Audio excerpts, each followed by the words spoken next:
if you are lax, even for a little bit, which Life Esports have been known to be, then you will lose. That's just how the Bros will make you feel. This is a team that keeps our other teams honest. Without the Bros, there would be no balance. They're basically Jedi Knights of the LCK, providing balance to the Force. Or maybe they're Anakin, who is supposed to provide balance. Or maybe this is when he could have still provided balance. We don't know whether he's going to be Darth Vader yet. I'm not entirely sure what the timeline is, but the Bros are a Jedi. That's all I really wanted to say. Bit of a surprise from the Life Esports camp when that Karma ban was locked in, since Hanjin and Brion are on first pick here on the red side. So I wonder what they're going for as far as the first pick, because now Cassio and the Orianna both left up. Yeah, and you know, Ashe Seraphine has fallen off quite a bit. We're not seeing it that often. Priority has dropped substantially here halfway through this week. Jarvan, I think, is a great ban when your first pick into Life Esports. Makes a ton of sense. So now it's probably going to be that Cassiopeia-Orianna trade, and I think I would prefer to be on the Cassiopeia side almost every time, although Zeka is a great Orianna player, and he loves to play it, so maybe they will just make that choice and grab a strong jungle pick here for Kanavi early, as they'll ban the Rumble. Okay, so I think Orianna is the better pick, because in the lane matchup, feels better to be Orianna, right? You outrange generally, and you can just clear waves and be more useful as the game goes on. But like you say, Cassio is a very scary champion at the moment, with how much she gets from runes at this particular stage. I also think that Roamer is the type of player, like I think I'm of the mind right now that Cassiopeia is the stronger overall pick, but when you think about the lane matchup, I'm of the mind that Roamer's the kind of guy who's like, I want to win the lane no matter what, and we'll see what happens after that. And that is what he's going to opt for here. This will leave Bard, which is one of the safest supports to blind in this meta, as well as, well... Yes, Rengar. Rengar, yes. So as well as Rengar, which has a great pairing with the Bard. I can't believe they left Rengar open. That's crazy.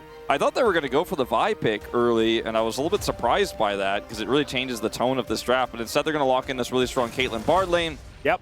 And let's see what the response is going to be, because you feel almost priced in now to go for the Ashe Seraphine, because if you try to go Lucian into this lane, it's really tough.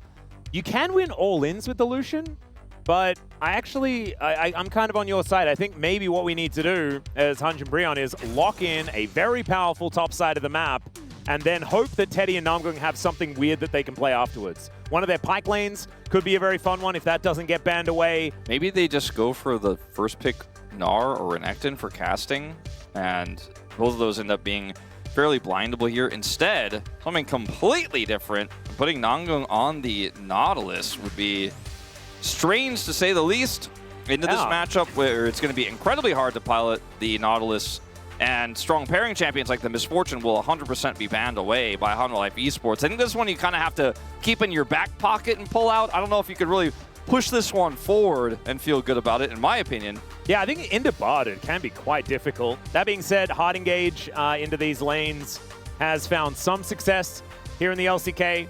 I just don't know whether it's necessarily the right way to do it this time around, unless Teddy's going to play something absolutely insane, like a Draven that he did used to really enjoy back in the day when he was on Jhin.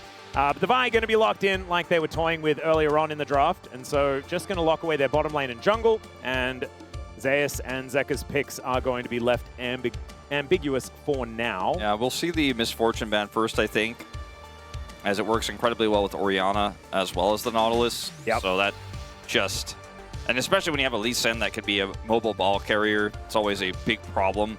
Just don't think they'll allow that to be played. Even though I think MF into Caitlyn is so tough, actually. They're expecting the Mel instead, which we were talking about a little bit yesterday with the Nautilus pick, and we did see what Pays was able to do with it, but yeah, I still think that'll probably be, the Misfortune will still be on the cards here, as the Cassiopeia will go deep into this draft and will now be taken away. Yeah, I find it interesting because I do feel like a lot of players have shied away from the Cassio-Orianna matchup. We saw, I think it was Showmaker actually find some success in that exact matchup, but it can be difficult as the MF is going to be taken away as we expected. Because they have first pick as well here, Hanjin Brion, they're probably going to end up with a really awkward spot for casting as well in this draft. Because right now you can counterpick for mid as HLE and then have that response for whatever casting locks in. And it feels really, really strong, the position that Hanwha Life Esports have right now. And it's Zeus as well. Like, he has so many counterpicks up his sleeve. It's really hard. He may into him. prefer to get one of those safer blind picks instead. Not this one, not that one. We did see Zeka play this. Yeah. And he smashed with it. He did. Fizz is like the closest thing to a hard counter into TF that we have in League of Legends. Yeah. Like, it is absurdly hard to play that lane. And so that's why he picked it in that instance. Victor is going to be the lock-in, though. A lot more cool, calm, and collected as they just go for the control mage matchup. And this is the other option. And this is like the weird situation that Hanwha Life Esports got themselves into, which is we're going to half ban away the options. But Ziggs is absolutely fine. I think it put it on par with the Mel as far as the more, I guess, like sorcerers in the bottom lane. Sure. Mages is the word I was looking for, and I found it in the end. The awesome dudes. Yeah, as Blind Jace with Yorick open is going to be the last lock-in. I think this draft does not have legs here for Hanjin Brion. 1, 2, 3, 4, 5, 6, 7, 8, 9, 10. Yeah, they've got the champions all have 10 legs, but the draft as a whole. No, the champions don't all have 10 legs. That'd be 50 legs. Okay, you know what I'm saying, Alex. Stop it. I feel like when I look at what Hanwha Life have put together here, they've got a front line for a Caitlyn Bard lane that should be winning naturally. They have a scaling Victor, and they have all the engage they need with Bard and Vi into this draft that has a fragile top lane in the Jace, has a Ziggs Nautilus that I just don't trust is going to get off the ground here because you're playing into, like, when you go for Nautilus Ziggs, you can deny dives a lot, but it puts so much of the pressure onto Gideon. Like, he has to be there all the time. He has to be defending that bottom lane. And that means that you better be winning that top lane into Zeus, right? Or the Orianna needs to be doing really well into Victor, because I think that if you're just camping bottom and they're on blue side and they have that pushing Caitlyn lane, then Gideon's jungle's getting taken away, and it gets really, really complicated to play out here for the side of Hanjin Brion. And consistent damage they don't really have. They have a lot of poke, they have a lot of AP chunk damage, but the Caitlyn is just going to have free reign here. And by the way, it's piloted by one of the most iconic Caitlyn players of all time in Gumayusi. That is the problematic part, and it's just a very comfortable front-to-back composition here from HLE. Not something that requires all that much exciting stuff to happen. But let's get into it. Game number 1.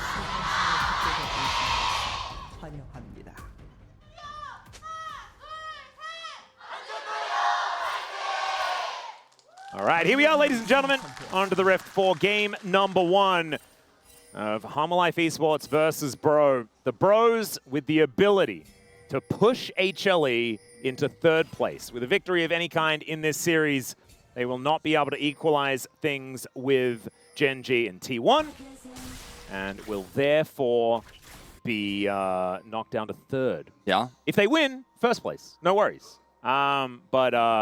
Yeah, the loss is 3rd. It's kind of nutty, as now I'm going aggressive here towards Gumayusi. One thing I do want to say about the whole Ziggs versus Caitlyn situation is that Ziggs is strong at very different times to the Caitlyn, and then strong at the very end, like Caitlyn is. Yeah. So they can fight around like 2 items for the bottom lane and feel very good about it. But like you say, it does require, I think, casting being in a good spot, being able to create pressure, and for them to be able to pull HLE around the map and avoid some of these front-to-back fights in the mid to late game. If Hanjin Brion never lose control of the map, as this is going to be an aggressive attempt at a trade. Owie. Oh, good sidestep there from Namgung, because otherwise he could have almost just had to go back home. This is what I was talking about yesterday a little bit as level 2 gets hit here with Nautilus plus Mage. You know, when you're playing into 80 carry and the enemy team can continue to fight when you go for that dredge line, Teddy's like, I pressed Q, and Guma's like, I don't need buttons. I'm going to hit you with my right click, and I'm going to keep hitting you, and I'm going to keep doing damage, and you're going to be like, oh, I'm a mage. I don't really do damage that way. Unless he's got his short fuse up, he just really doesn't. So you got to be careful about trading, but they are able to trade a little bit back before they get level 2. I just think that Bro never lose control of the map, and they can constantly have prio, and the poke is going to land from Teddy and from casting as HLE struggle to get map control back and struggle to come towards objectives. Yeah, this comp is great. Works really well. If they can't get to you, even the Caitlyn who's long range is going to have problems. Zek is fairly fragile on this Victor, and they just get chipped away at. But I just don't think that's how this is going to go. Yeah, I would agree.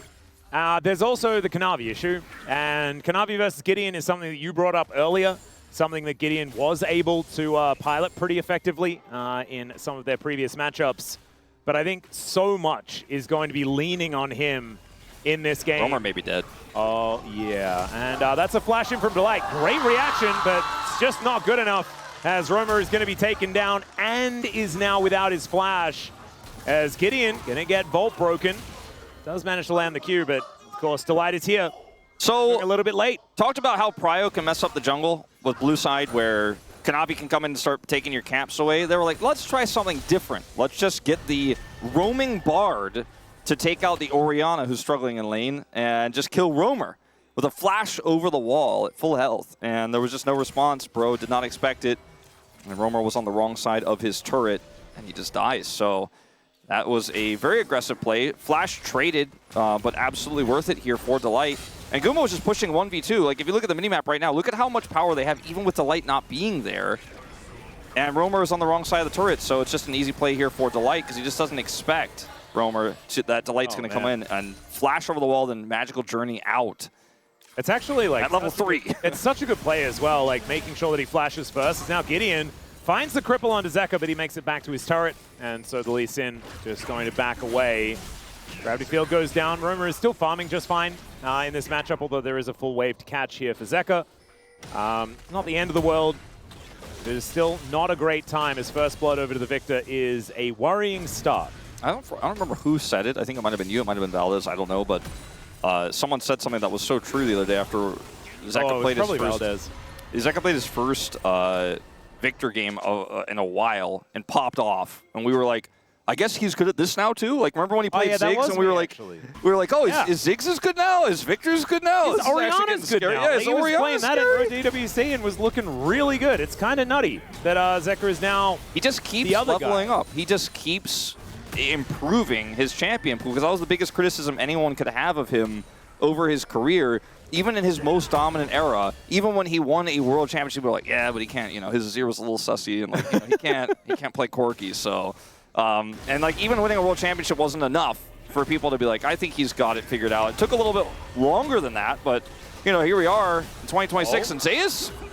Yeah, in a bit of trouble here. Charges up the Q, and now he's just going to have to back away for a little while, casting in a really good spot here in this lane, and there is not a Vi to speak of in the area, and so it should be casting, retaining a lot of this control, and just taking the stacks off this Cull over and over again as Zeka going forward. Gravity Well will push Romer in the direction that Zeka wants him to go.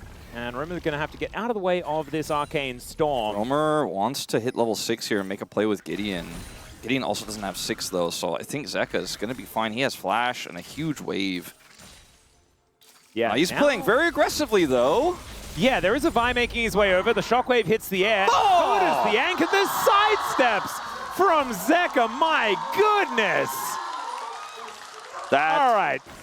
Yeah, I don't... He's playing a guy with a cane. You know, how is he this nimble? Well, it's like he just turned his head slightly to the side. You know? Like an anime. Zay is still fairly low here. Oh dear, let's hope that he's not shopping. Casting is low on mana as well, so I don't think this is going to work. Gets the back stopped. Going to be interrupted there, as now Gideon's making his way over, and will be able to safeguard mostly into range. The flash kick into the wall, and a very dead Cassante will even up the kill score here between HLE and Bro. Yeah, I think Zayas had to flash there. Wanted to hold it though, and dies as a result because Gideon lines up the kick first to guarantee the Q. The safeguard engage flash onto the Cassante. Yeah, didn't give Zayas a lot of options. Yeah, you could see the... I think his only option was to flash just in case, basically, and he opted not to do that. As right now, you know, he's still fine, Gideon shows up, and it's like, as soon as you see that safeguard, you're probably got to flash. Because then you're out of Gideon's flash kick range. And that feels so bad if you just flash and he doesn't have to flash, but would have been the only way he survived, but he might still die to a follow-up play from Gideon if he did that. So it was just really not a whole lot of options. Good play from both Casting and Gideon to set that up. Yeah, and now Kanavi yet to really find too much of an angle here as Gumiushi is not allowed to go home. Teddy throws a Mega Inferno Bomb at him, and the Ziggs having an all right time. And this is why the Ziggs is so strong in this matchup, is because you can just kind of get yourself to parity. You've got teleport. You're not really too worried. And now Gumish is almost just dead to Teddy, who will be able to throw down a minefield. Looks for the bouncing bomb. And yeah, Gumish is not able to hit the wave. He doesn't get those last few minions, but it's not the end of the world. He'll be able to go back. But I mean, Teddy is so healthy and so full of mana that he's just going to keep putting this pressure on Zeka. Yeah, gets the flash out with the shockwave. Nicely done there from Roma. But still, Zeka is just fine. Just going to have to play a little bit more defensively for the next little while. But it's good to see the bros keeping the pressure up. It's that bro activity every time. Gideon having a great early game here. And Namgung also able to pilot this bottom lane really well on this Nautilus. And suddenly now with flash advantage here for Roamer, feels a lot better than it did moments before. He's still massively far behind in this early game, but feels a lot more flexible. And HLE, though, are going to be able to get this bottom side control of the back timing of Teddy. Guma heading back to lane at full health, so they will get the first dragon. But this game is going better for Bro than I really thought it was going to go, especially after the early trades in lane and that first blood for Zeka. Yeah, I would agree. Somehow Gideon missed the grubs with that Q. It's because he loves them so much. Yeah, that's he what doesn't want to hurt them. He just wants to kind of captivate them. Well, Delight is heading on over, seeing what he can find. As Gideon really does want to take some grubs, but you've got Kanavi moving on up. Roamer doesn't have his ult yet, so it's really tough. Is Gideon just going to smite this one away? Yeah, we'll be able to take the first one here. And we're just going to let it go. Okay. Looks like the bros will be able to lock these down, and that is a very happy Gideon as a response, as a result. Yeah, Zeka didn't have prio, and even though Roamer didn't have his ultimate, if they went for a longer fight, as you guys could see, it's coming up in 10 seconds right now, so fairly risky play to try to contest there, and Gideon will get his beloved grubs, all three. And this is, again, another small win for Bro in this early game. And the Orion is going to be a lot more powerful, a lot faster than the Victor in terms of teamfight impact, as this ward is high value for casting. Oh, yeah. That is another gank, I think, that he has mitigated. So very nicely done. And casting, as you set out very early on, needs to be doing well in this game. Misses a cannon, but so far is doing just fine. Navi left. Gideon might be able to set up a second one. Yep, they're looking to try and find it here. Doesn't have flash, but there's the Pathmaker. Another kick, and Gideon says, I can do this all day. Yeah, I mean, that's 2 for 2 on these topside ganks. It's exactly the same play. Yeah, literally. Except this time he didn't have to flash for the kick. Yeah. And Zayas just caught out again, and that's going to be another plate here, it looks like, for casting with the overgrowth coming through as well. Just a fantastic game state here for Bro. All of a sudden, casting is a menace. All of a sudden, casting is a big problem. Yeah, and also, Gideon took both of the kills, right? So this Lee Sin can now move a lot of aggression and money around the map. You can see Kanavi is, without his first item completion, Gideon does have that Sundered Sky, but casting's still 850 gold ahead because he's taken so many plates. Exactly, and he's got those 2 assists as well, so they spread the gold in such a great way here across these two. I think it would have still been okay and quite solid if casting had picked up the kills, right? But in this ideal world, now they have a Lee Sin that's tempo advantage, plus the Jace that's going to naturally be able to take this lead and push it further. He's got a Cull as well, mind you, and 30 stacks to cash in, so that lead can get even larger, and he is really going to explode after that first item. As in live, we do have another attempt here from Gideon. Yeah, going aggressive, but there are 3 people on the side of HLE looking to try and defend. Having a little watch here, and as soon as the Pathmaker gets used, Gideon's like, well, I can kick you now. Yeah, exactly. He didn't have any option there, except trying to flash earlier, which he opted a second time not to do. But his health was low, so if they just follow up, he probably dies anyways, so. Yeah, this is it's a good look for the bros. I reckon as far as tempo vibes are concerned, I'm starting to feel it. I am absolutely feeling it. Zayas, though, he might be feeling it as well, as Delight going to get the flash out of Namgung. Shockwave connects, but doesn't really do much of anything, and Gideon's going to go down. Tempered Fate connects onto 2 as the Arcane Storm slowly heads over there. They'll take a Blast Cone out, though, and sometimes the Caster Curse is very real. I really hope that Chronicler's watching. Yeah. Because that was such a real Caster Curse. It was so real, especially because there was almost no reason for Bro to be that way. And it was so immediate. Yeah, that was like the most proof of caster curses ever. as they could have just tried to push towards Zeus here, but they were a little bit concerned about Kanavi being there. They wanted to use the pit to get out, and the chain CC comes on to the Lee Sin. And the Lee Sin is the one who's like, I should be the most fine to get out of here because I'm Lee Sin, but they just chain CC'd him before he could actually get out of there. And Namgung also expended his flash in order to escape, so double win there. Oh dear, now you've got a teleport invested as well into this play. As Casting is well and truly dead, and Zeka is going to get delivered the kill. He's like, give me the kill, otherwise this teleport is completely wasted. Yeah. And they do it. And now he's 1,200 gold ahead. And caster curse and a casting curse all at once. Yes. As he goes too far forward there. They get the teleport out of Zeka, but Romer only gets 1 plate in return. Looks like Teddy will get a second one here, so he'll get 2 plates in this bottom lane while Delight was roaming. But actually not quite able to get that second one. But still, I mean, this is a huge win for Honda Life Esports to actually get a pretty massive lead as Delight's sidestep is good. Yeah, pretty nice. Able to get behind the terrain, so the rotund hitbox of the Bard is not as much of a problem. But it looks like the Bros still playing on the front foot, still trying to be aggressive as they immediately leave as soon as I say that. I think I'm going to stop trying to predict anything in this game because I have a lot of fear about what I am going to begin. Yeah, you're the puppeteer right now. Yeah, I don't mean to be. And in this Dragon setup, Brion do have Prio. Like, Romer's dropping waves. It looks like HLE are not really interested in contesting this. As you can see, Zeka's trying to push for plates right now. This is an Infernal Dragon, so a lot of stats value here. Yep, and it's going to be a Hextech again. Wow. The saturation of Hextech Dragons in this final week of round 2 has been ridiculous. Is this 5 in a row? I think were we all 4 yesterday? I want to say we were all 4 yesterday. It felt like all 4. And then now a 5th one? That's too just many. Absurd. I get it. Like, we always wanted Hextech Soul. It's very exciting, but like, let's not overdo it. You know that joke that somebody tells it's very funny, but they just keep telling it. You're like, all right, yeah. You killed it. Now it's not funny anymore.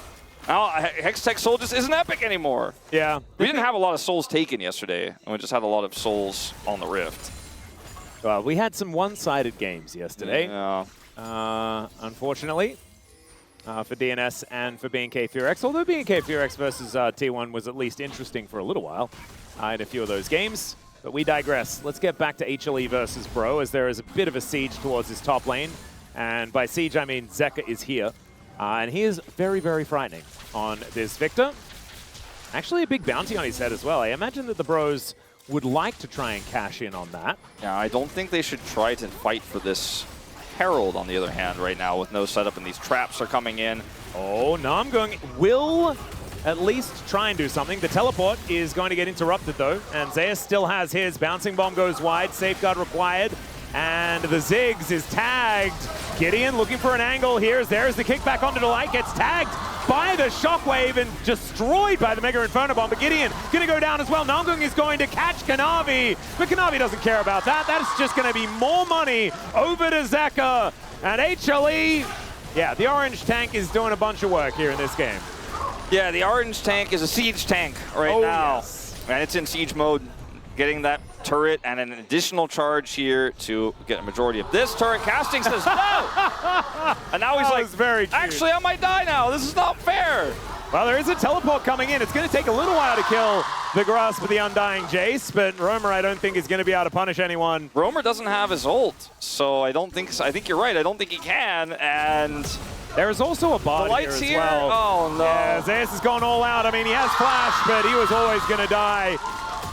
And I am all of just a sudden, watching, it's a 3,000 gold lead. Yeah, I'm watching all of the Bros in domino shapes falling over one by one in this game, as this commitment to the contest, where the Jace in broad daylight commits to the TP, was super weird. The Gideon still makes this play here, and Romer is able to get Delight, but he commits his Shockwave onto a single target, so that means that the rest of the team that's stuck, who Namgung is trying to walk through traps to rejoin, it's not going to have a good time. Namgung gets burst down, and then they try to stop the Herald charge here. I mean, Casting was in trouble no matter what. At least he is able to stop the charge, but he just dies. Committing this TP, I think, was several bridges too far. He needed to do it so much earlier. Yes. Right? That's the thing. If you're going to do it on time or don't do it at all, exactly. I think is how it's supposed to go. And then Romer thinks that with a health bar that's quite high, he's going to be okay, but Zeus still had ulti, so he was just almost always going to die there. Now 0-2 on the Orianna, 2.3k the advantage just in the mid lane.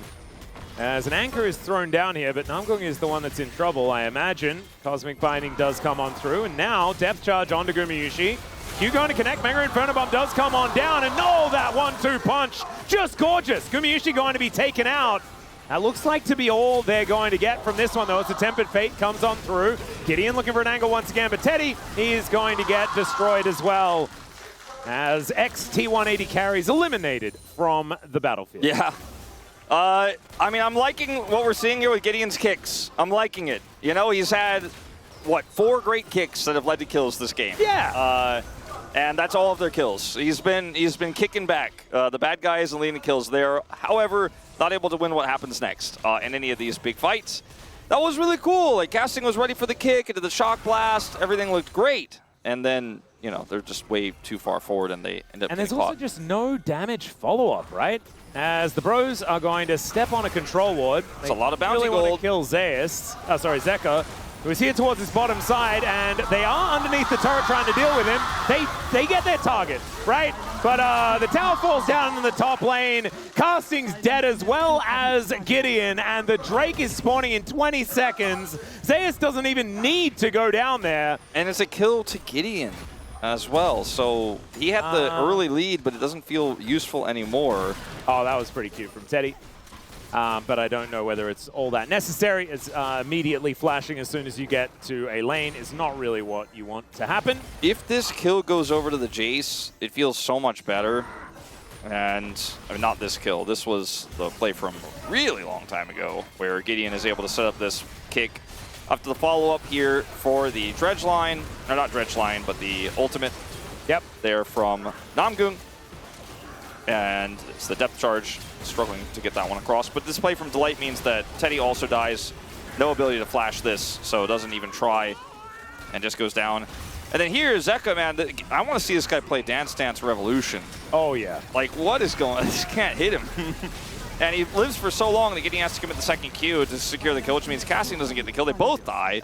I mean, so it yeah, was you got a your bounty. positive gold trade in that bottom trade because of the massive bounty that Zeka had. But it's money on Lee Sin, and you lost like a tower in the top lane as well. Zeus got a whole bunch of money, and you can see... Yeah, just not worth. Yeah, it's certainly not worth. 4,000 gold is the approximate lead here for HLE. Teddy has a gold lead, and he has 2 items, so... That's something. That's good news. If they can isolate a target or two, that extra burst that he has with his Shadow Flame will come in handy. Namely, if he catches Gumayusi or if Zeka is out of position, can follow up and take him out very easily. That's the hope here for Bro. If you could win that first initial pick, then maybe you could win a 5v5 fight. But otherwise, there's just too much consistent damage here for Hanwha Life Esports. They've already basically, in my mind, hard outscaled. Yeah. We're only 20 minutes in, but these leads, like Zeka's 3,000 gold lead, means they can afford to buy an arm guard. So he has extra safety to avoid that pick situation I was just alluding to. 2 levels down is Casting after a great start in this game, and it's just all gone HLE shaped in this one. Yeah, it is. It's a 30 CS lead for a Cassante in the Jace matchup now, after he was 0-2 in lane. Things have certainly gone immediately wrong as soon as Atlas mentioned the fact that the Bros had some tempo vibes. I do need to apologize. I paid bro tax twice already. Well, I think, you know, you mentioned the more you trust, the more you believe, the more you... the more they're not underdogs. Yeah. That is a really good point. Well, Casting is like, I'm going to get this romp. Well, we'll see whether he can, or whether that's even a good idea to go for, as he is just going to leave. Gideon wants Gumayusi. Let's see whether they can grab that kill, as he's pressed Ghost, and he's running away. Teleport in from Roma. I mean, that's another pretty suspicious teleport. As in goes Zeus. He really wanted that Tempered Fate to do something. So there it is. Success. Gideon now just going to have to try and safeguard his way out. The cease and desist comes through. Very dead Lee Sin. And wow, I've never seen a Lee Sin look that blind before. But I understand he is a blind champion. Okay. Well, there's a turret to get in return for this Baron. Enemy jungler that's dead, as they're going to commit to a contest with the Ziggs Bomb. All right, well, Mega Inferno Bomb looked like it did kind of nothing. It was informed by a Locket. Okay, well, I mean, I don't think they're going to contest the actual Baron. However, maybe they can kill someone. Delight is very low, but he flashes away. Zeus now looking for Casting, who takes a very short magical journey, but will at least be able to survive. There is a dead Namgung as well, with the ace in the hole catching up to him. And HLE, they will be able to go 1-for-1 in the fight after securing the Baron. Yeah, I don't think that was a bad call from Bro. Like, even though it was a 1-for-1 trade, they didn't get multiple kills and they didn't deny the Baron or anything like that. They at least were able to make this not a free Baron. There was a small cost associated with it.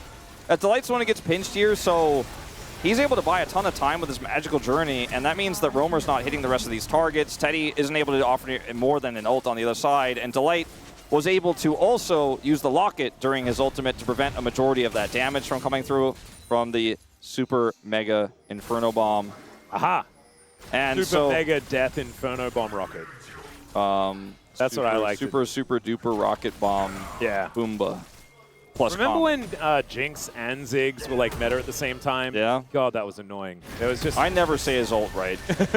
Mega Inferno Bomb, that's it.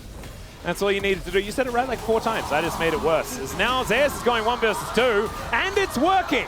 As Gideon looking to catch up to him, he does get pushed back. There's the kick finally, as they're just playing keep away with this Cassante, who's staying alive for such a long time, but will eventually fall. But in the meantime, HLE are wiping out inner turrets across this map and looking to break open the base. Gideon and Casting are like, remember what we did in the early game? That was fun. Let's remember the old days. Let's go. Yeah, let's go dive at Cassante.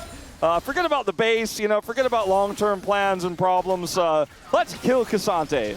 They did. Their inhibitor is under fire very shortly here from a Caitlyn and a pushing Baron. Kanavi also looking for a bit of a wraparound here. And I think that might be the end of this push. Casting completes his back, doesn't commit to the full turret. And that's the call for HLE to just say, Hextech Soul's pretty good. Let's back away. Let's get Soul Point. And does this mean that Kanavi is going to 9-0 on Vi so far this season? Yeah, I think so. That is a pretty good scoreline.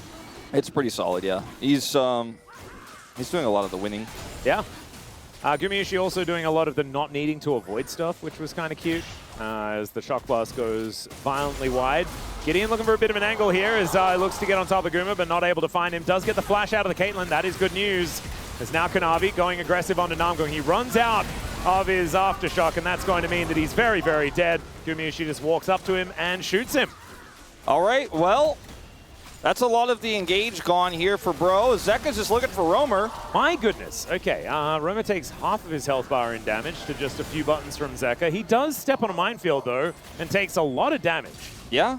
This Ziggs turret is actually doing something here. Turret's still alive, but they are acting like it's not, as they have a huge wave coming through. The Baron's gone, but they're just going to look for the second inhibitor here. And they don't need to push further. They don't actually need to get this inhibitor, but they leave it open. So 2 inhibitors are open here in the base of Hanjin Brionne, and they have to fight for, in 4 minutes time, the Hextech Soul, 6,500 at least, gold behind. Hanwha Life are actually doing the thing where they just play measured a little bit. Remember last time they played against each other at this game state, it was very similar. They just kind of sent it into the base and Bro defended it, and the game got like extended to like 35 minutes. It's not what's happening the second time around. They're learning, they're evolving. Yeah. And now Gumiushi has a rapid fire cannon, getting closer and closer towards 4 items, which is when this Caitlyn is going to be very, very scary. And I like this look from HLE. I know that, this is somewhat more towards the more boring side of the LCK, but I feel like HLE were a little bit too fast and loose at the beginning of the season. And this is more of that freight train macro play, not to mention the fact that this is the composition that they drafted. Yeah, it's not that we're saying that HLE couldn't do this before, but they were shying away from it. And this is also not the first series where they've showcased that they can play a slower style. Yeah, but and they're doing it a lot more often recently. And they used to pick scaling drafts and then just play it as if it's like an early game comp. Yes. And it looked really silly. This is them picking a scaling draft and showing that they know exactly how to pilot it. And it looks really difficult for the Bros to deal with. Tempered Fate gets a flash out of Namgung. Delight has really leveled up this spot. The only one with a few losses on the champion that he picked here, as we have obviously the 8-0 Vi for Kanavi. And Gumushi on 4-0 before this one starts on the Caitlyn. Definitely having some good This games Victor so far. Siege is pretty strong.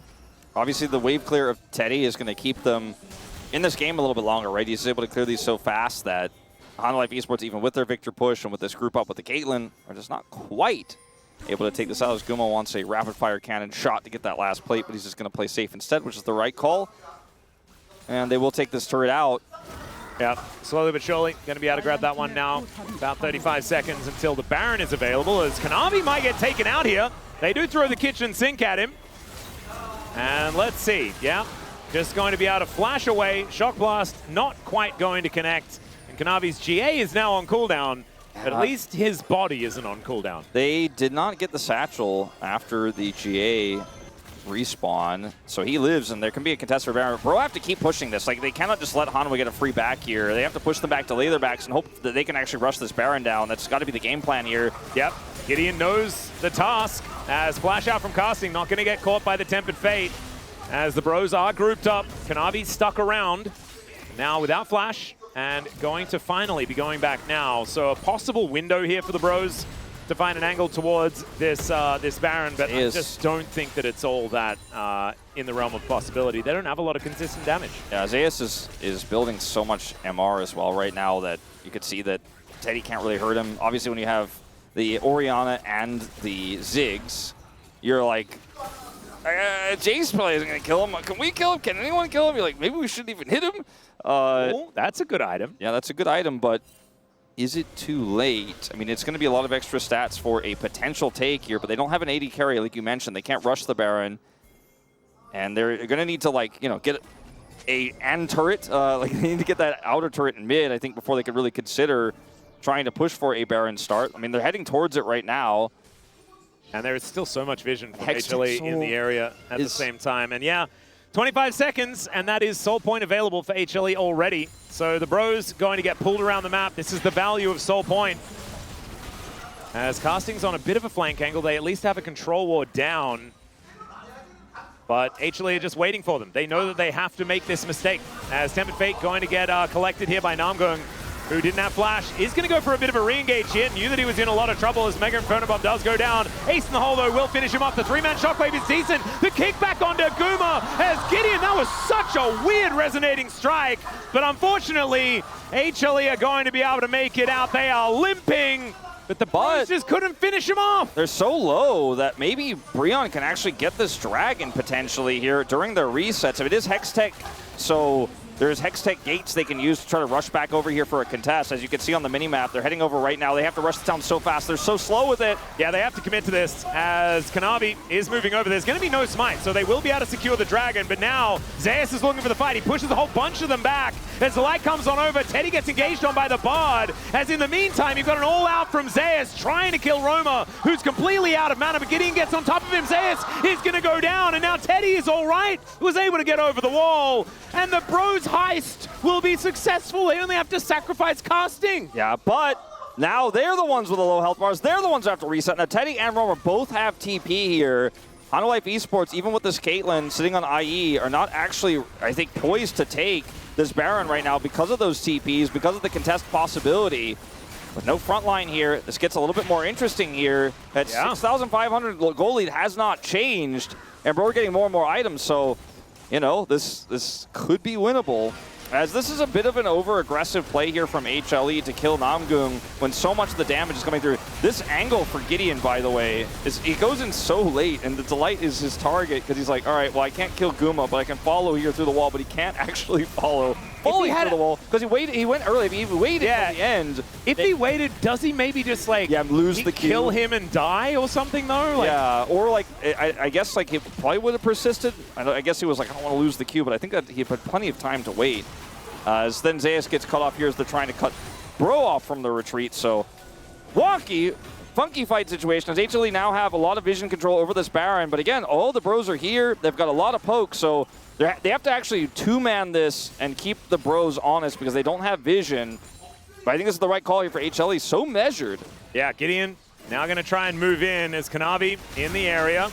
There is the Tempered Fate onto 3. They're going to try and rush down the Baron, and they will secure it as Namgung able to anchor himself to safety. There's the ulti out, as Gumishi does find some damage of his own. But that is so much invested just to get themselves out after they watched the Baron get taken by HLE.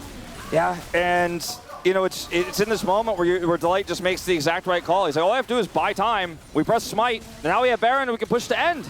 Yep, it's beautifully done. They will take this first inhibitor in the mid lane. The one in the bottom lane was almost just dead anyway. I think they don't even necessarily need minions for it. Zeka's just going to walk up and take it. Yep. And so the Bros, they do lose 2 inhibitors, but their Nexus is still alive.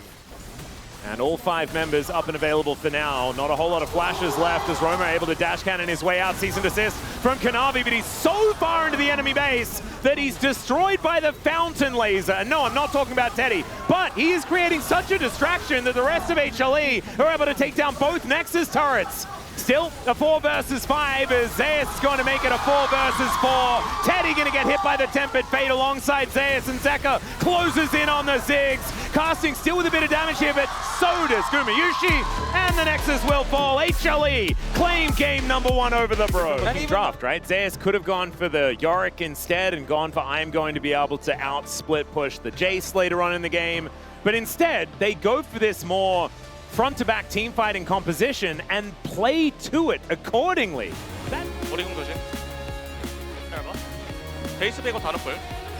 잘 받고. 좀 천천히 쳐야겠다. 타워. 다 말렸거든. 좀 깊긴 하다. 괜찮아. 타워.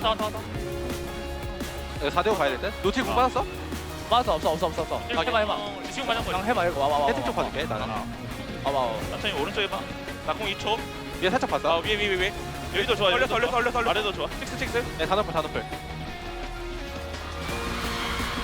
날아온다.